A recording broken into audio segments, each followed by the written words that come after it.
ممکن ہے کل کائنات اس آزمائش کے بعد تمہیں صلے کے طور پر ملے۔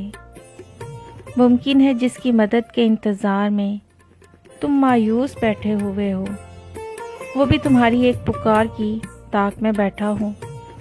وہ تو بار بار تمہیں بلاتا ہے اور یقین دلاتا ہے کہ میں پکارنے والے کی پکار سنتا ہوں جب وہ مجھے پکارے، اور جس نے عرش الہی پر تحریر کر دیا ہے کہ میری رحمت میرے غضب پہ حاوی ہے، تو پھر کیوں تم اس سے التجا نہیں کرتے؟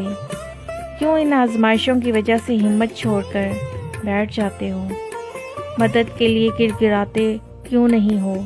اس رب رحیم کے سامنے اپنے جیسے فانی خاک کے پتلوں کے فانی وعدوں اور دعووں پر بھروسہ کر لیتے ہو؟